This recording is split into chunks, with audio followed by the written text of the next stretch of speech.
ఇర్మియా గ్రంథము 31వ అధ్యాయము 31వ వచనాన్ని చదువుకుందాం. ఇదిగో నేను ఇశ్రాయేలు వారితోను యూదా వారితోను క్రొత్త నిబంధన చేయు దినములు వచ్చుచున్నవి. ఇదే యెహోవా వాక్కు. ప్రభునందు ప్రియులారా, దేవుడు మనకిచ్చినటువంటి ఈ ప్రశస్తమైనటువంటి గ్రంథములో యెహోవా వాక్కు అనబడేటువంటి ఈ మాట చాలా ప్రధానమైనది. యెహోవా వాక్కు అనగానే పరలోకమందున్నటువంటి దేవుని నోట నుంచి వచ్చేటువంటి మాట. దేవుడు అనగానే సమీపించరాని తేజస్సులో అమరత్వాన్ని కలిగి వసించుచున్న ఆ దేవుడు పలికేటువంటి మాట ఈ వచనములో వ్రాయబడి ఉన్నది. ఈ పరిశుద్ధ గ్రంథమైన బైబిల్లో దేవుని యొక్క వాక్కులు ఇందులో వ్రాయబడ్డాయి. అందుకనే దేవుని మనస్సు ఎవరైనా తెలుసుకోవాలి అంటే బైబిల్ చదవాలి. ఈ చదవబడినటువంటి వచనములో చెప్పబడేటువంటి మాట ఏమిటంటే, ఇదే యెహోవా వాక్కు. ఏమని వాక్కు? నేను ఇశ్రాయేలు వారితోను యూదా వారితోను క్రొత్త నిబంధన చేయు దినములు వచ్చుచున్నవి. అంటే ఇప్పుడు ఇశ్రాయేలీయులైన వారు, యూదా వారు ఎక్కడున్నారు? పాత నిబంధనలో ఉన్నారు. కానీ రాబోయే కాలములో క్రొత్త నిబంధన దినములు రానయున్నాయని ఈ వచనము తెలియచేసేటువంటి వాస్తవాన్ని గమనించాలి. క్రొత్త నిబంధన అనేది గ్రాహ్యము చేసుకోవడానికి ముందుగా పాత నిబంధన మనము జ్ఞాపకము చేసుకోవాలి. పాత నిబంధన అంటే ఏమిటి? ఇశ్రాయేలీయులైన వారికి సీనాయి కొండపై దేవుడిచ్చినటువంటి ఆజ్ఞలే పాత నిబంధన అయ్యున్నది. మనం ఒక్క మాటలో గమనించాలంటే దేవుడిచ్చినటువంటి 10 ఆజ్ఞలు నిర్గమకాండము 20వ అధ్యాయము 1వ వచనములో దేవుడి ఈ ఆజ్ఞలను వివరించి చెప్పాను. ఇక్కడ నుండి దాదాపుగా 17వ వచనం వరకు ఆజ్ఞలన్నీ వ్రాయబడ్డాయి. ఇవే పాత నిబంధన అనబడేటువంటి వాస్తవాన్ని గమనించాలి. పాత కాలములో అనగా ఇశ్రాయేలీయులైన వారికి దేవుడిచ్చినటువంటి నిబంధనను బట్టి వారు ఎలాగుండాలో, వారి స్థితిగతులు ఎలాగుండాలో, ఈ ఆజ్ఞలను వ్యతిరేకించిన వ్యక్తి శిక్షార్హుడని, ఈ ఆజ్ఞలకు లోబడే వాళ్ళు ఆశీర్వదించబడతారని 2వ కాండము 5వ అధ్యాయము 1వ వచనము నుండి మనము చూస్తే, మోషే ఇశ్రాయేలునందరిని పిలిపించి ఇట్లా నేను ఇశ్రాయేలీయులారా, నేను మీ వినికిడిలో నేడు చెప్పుచున్న కట్టడలను విధులను విని వాటిని నేర్చుకుని వాటిని అనుసరించి నడువుడి. మన దేవుడిని యెహోవా హోరేబులో మనతో నిబంధన చేసెను. యెహోవా మన పితరులతో కాదు నేడు ఇక్కడ సజీవులమై ఉన్న మనతోనే ఈ నిబంధన చేసెను.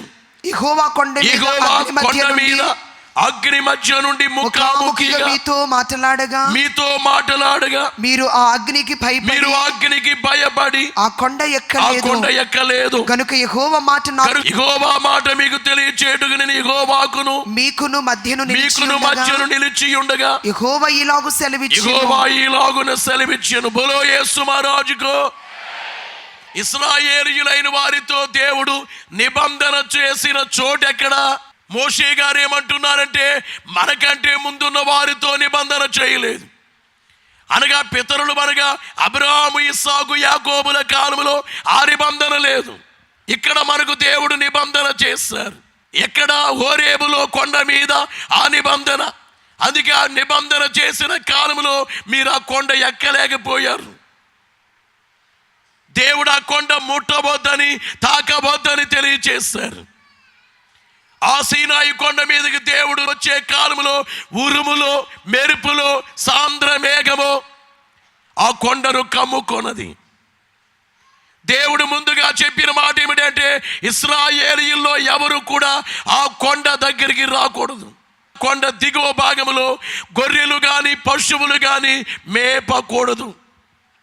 ఏ వ్యక్తి అయినా కానీ ఆ నిబంధన చేసేటువంటి కాలంలో ఆ కొండను ముట్టుకున్నా, ఆ కొండపైకి వచ్చినా కానీ ఆ వ్యక్తి అక్కడికక్కడే చనిపోతాడు. దేవుడు చేసినటువంటి నిబంధన పాత కాలంలో ఇది అని మనం గమనించాలి. ఏంటి ఆ నిబంధన అనబడేది చూస్తే 10 ఆజ్ఞలు. 10 ఆజ్ఞలు ఎవరైనా కానీ మీరారంటే వారు మరణ శిక్ష పొందాలి. విశ్రాంతి దినం ఉందండి. పాతకాలంలో విశ్రాంతి దినం అంటే శనివారము, ఈవేళ ఆదివారము మనం ఆరాధన చేస్తున్నాం. యేసు వారు సమాధిలో నుంచి ఆదివారం లేచినందువల్ల. అయితే ప్రియులారా, పాతకాలంలో విశ్రాంతి దినమందు ఎవరైనా కానీ కట్టెలు ఏరినా కానీ, పొయ్యి వెలిగించినా కానీ అక్కడికక్కడే కొట్టి చంపేయాలి. ఇది పాత నిబంధన. పంటికి పన్ను, కంటికి కన్ను అని చెప్పేది పాత నిబంధన. నీవు అతని పండు ఓడగొట్టావు కాబట్టి నీ పన్ను ఓడగొట్టాలి, అతని కన్ను తీసావు కాబట్టి నీ కన్ను తీసేయాలనేది పాత నిబంధన. గమనించేటువంటి మాట ఏమిటంటే, పాత నిబంధన యొక్క పరిస్థితి తట్టుకోలేని పరిస్థితి. ఇశ్రాయేలీయులైన వారు ఏదో విషయములో మీరిపోయేటువంటి విధానం. పాత నిబంధన పాటించడానికి అది చాలా కష్టతరముగా ఉంది. 10 ఆజ్ఞల్లో ఏదో ఒక ఆజ్ఞ మీరే విధానం. నీ దేవుడిని యెహోవాను నేనే, నేను తప్ప వేరో దేవుడు ఉండకూడదని. పైన ఆకాశం అందే గాని కింద భూమి అందే గాని దేని రూపమైనా చేసుకోవద్దని, విశ్రాంతి దినము పరిశుద్ధంగా ఆచరించమని, నీవు దీర్ఘాయుష్మంతుడు మగినట్లు నీ తల్లి తండ్రిని సన్మానించమని, నరహత్య చేయకూడదు, వ్యభిచరించకూడదు, దొంగిలించకూడదు, పొరుగువాని దేది ఆశించకూడదు. ఇలాంటివన్నీ కూడా ప్రియమని చేయటువంటి మాట ఏమిటంటే, ఈ నిబంధన పాటించడానికి చాలా కష్టముగా ఉండేటువంటి సమయంలో ఇర్మియా ద్వారా దేవుడు చెప్పించే మాట ఏమిటంటే, ఇదే యెహోవా వాక్కు. ఏంటి వాక్ అంటే, నేను యూదా వారితోను ఇశ్రాయేలు వారితోను క్రొత్త నిబంధన చేయు దినములు వచ్చుచున్నవి. పాత నిబంధన ఎలా ఉంటే కొత్త నిబంధన ఎలా ఉంటుంది? హెబ్రీయులకు రాసినటువంటి పత్రిక 8వ అధ్యాయము 7వ వచనములో ఏలయనగా ఆ మొదటి నిబంధన లోపము లేనిదైతే రెండవ దానికి అవకాశం ఉండనేరదు. విన్నారా? మొదటి నిబంధనకు లోపము లేనిదైతే, మొదటి నిబంధనకి ఏముంది? లోపముంది. అంటే నిబంధన చేసింది దేవుడు కదా, లోపం ఏంటి? పాటించడానికి లోపం. ఎవరైనా కానీ ఈ మొదటి నిబంధన నెరవేర్చాలంటే చాలా కష్టం. అందుకని లోపము లేనిదైతే రెండవ నిబంధనకు అవకాశం ఉండదు. అయితే ఆయన అపేక్షించి వారితో ఇలాగు సెలవిచ్చుచున్నాడు. ప్రభుత్వను ఇదిగో యొక్క కాలము వచ్చుచున్నది. అప్పటిలో ఇశ్రాయేలు ఇంటి వారితో యూదా ఇంటి వారితోను నేను క్రొత్త నిబంధన చేయుదును.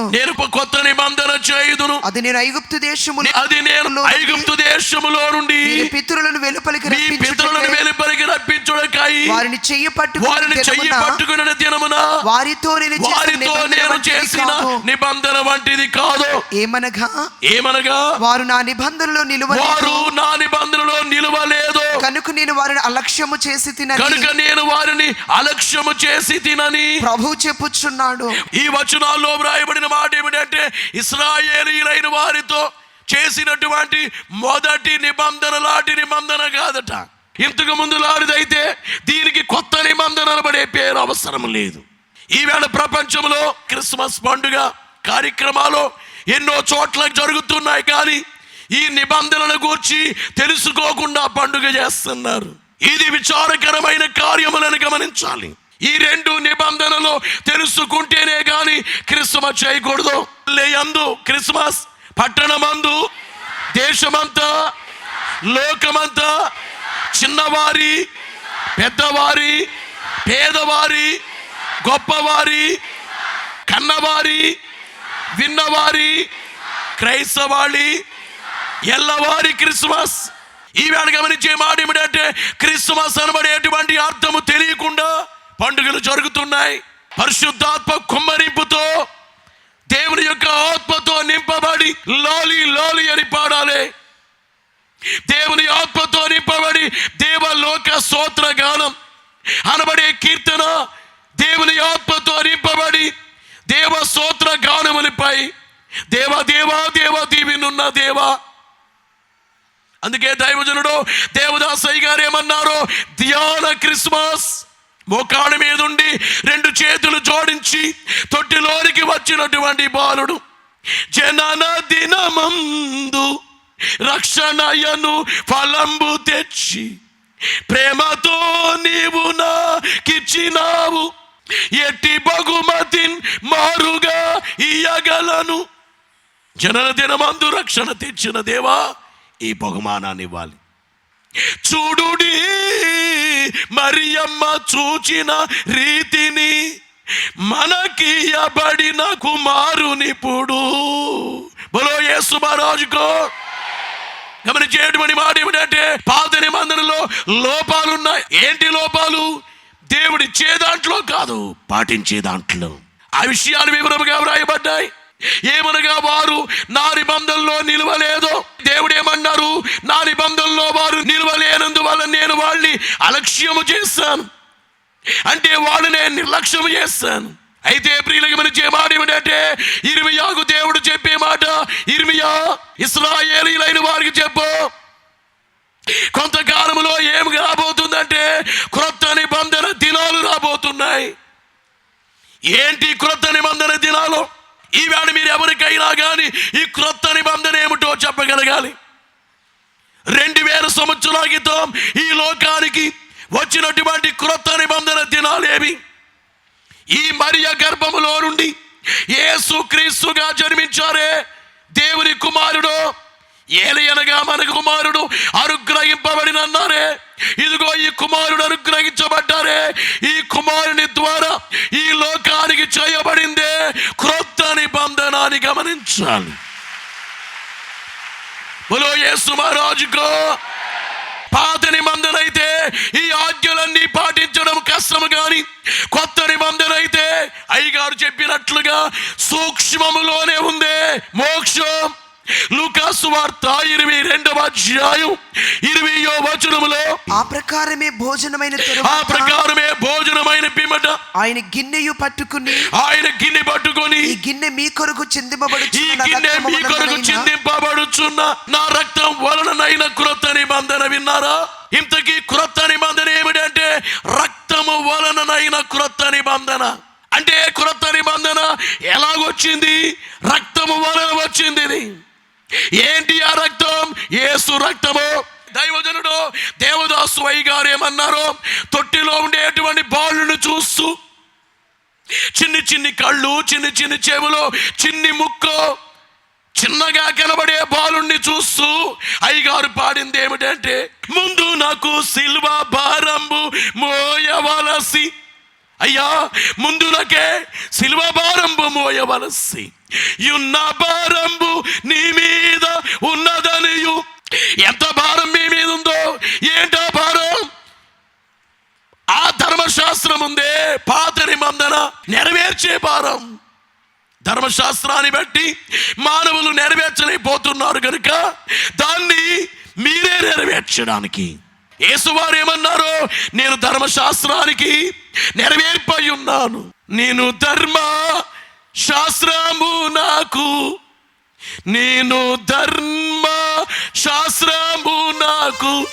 నెరవేర్పై యున్నానని అన్న, నెరవేర్పై యున్నానని అన్న.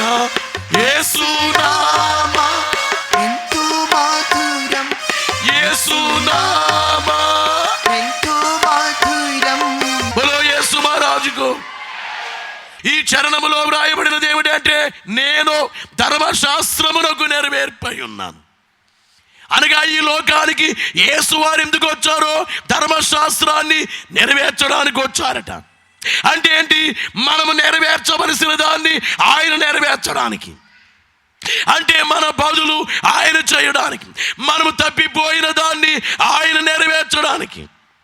అందుకనే గమనించే మారేమిటంటే ముందు నాకు సిలువ భారం మోయవలసి ఆ సిలువలో వేలాడే కార్యం ఏంటి? అదే ధర్మశాస్త్రం యొక్క నెరవేర్పు. ఆ హోరేబులో సీనాయి కొండపై ఆ నిబంధన వస్తే రెండో నిబంధన ఎక్కడ వచ్చింది?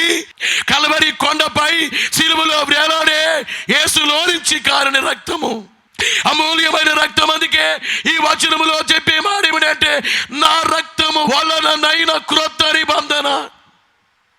బోలో యేసు మహారాజుకో. ఆయన అమూల్యమైనటువంటి రక్తం చేతుల్లో, కాళ్ళల్లో, శిరస్సులో, అంత పని మీద మీరు వచ్చారు ఇక్కడికి. అయ్యగారు పాడారు కదా, నేడు దేవుడు నిన్ను చూడవచ్చి నాడు మేలుకో నరుడా మేలుకో, ఇదిగో నేడు రక్షణ నాడు నీ కోసమై. ఇదిగో ఇక్కడ మీరున్నారో మీ ఆత్మ కార్యము తెచ్చి నాడు నీ కోసమై మేలుకో,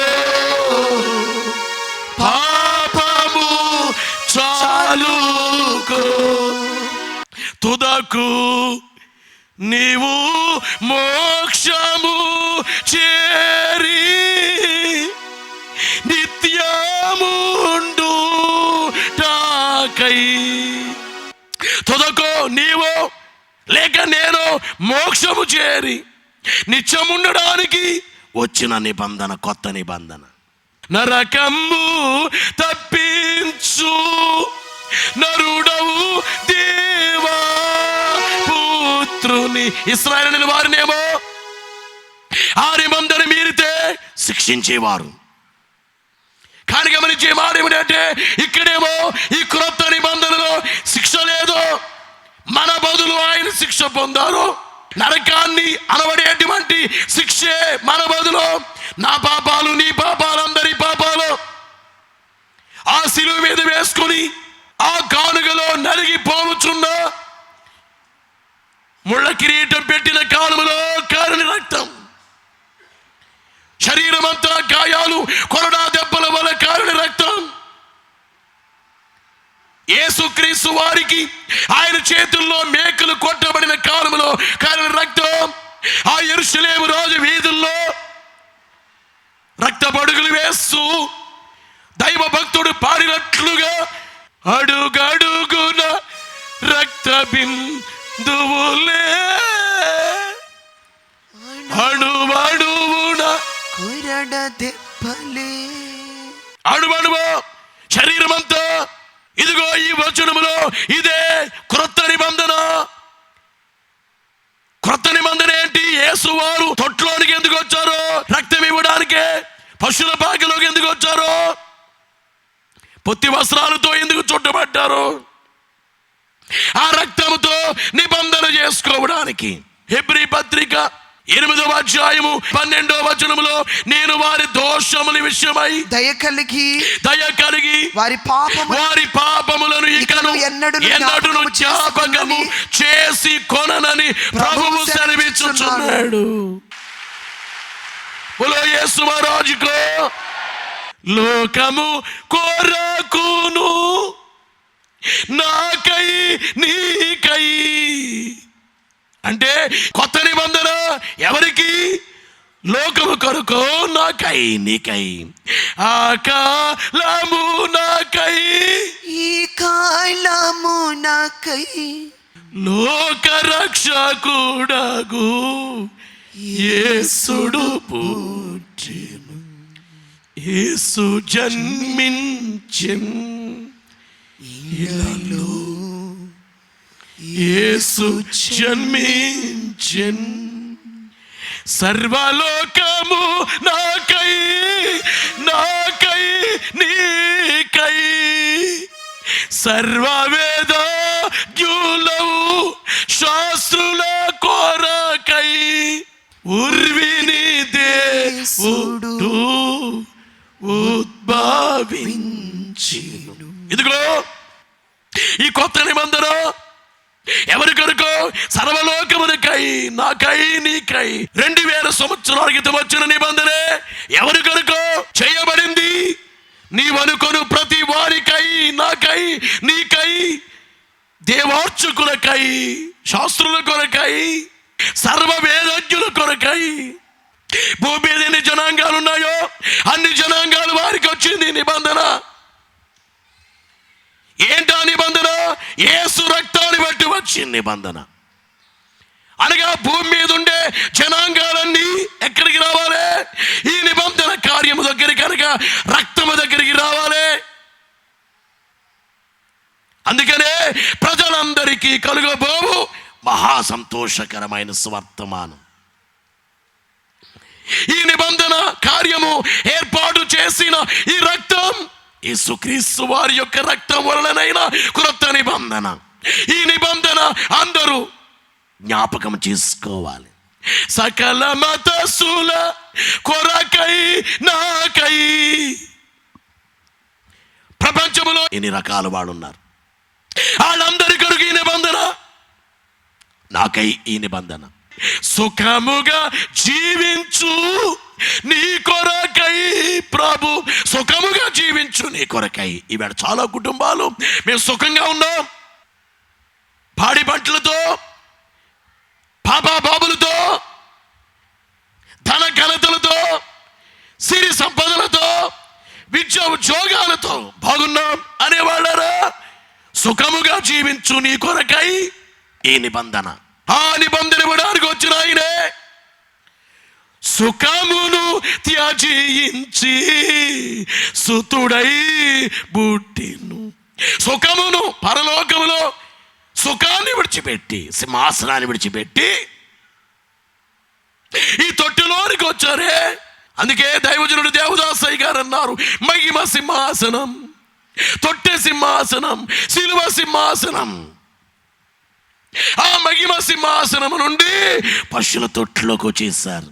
ఈ తొట్టిలో ఉన్నటువంటి నేనే ఆ కలవరి కొండపైకి వెళ్ళి సిలువే సింహాసనంగా చేసుకున్నారు, సిలువ మీద వేలాడారు. నీ సుఖాన్ని చూస్తే ఈ సుఖమేంటో చూడు. సుఖమును త్యజించి సుతుడై పుట్టెను. సుతుడై పుట్టారు. బోలో యేసు మహారాజుకో.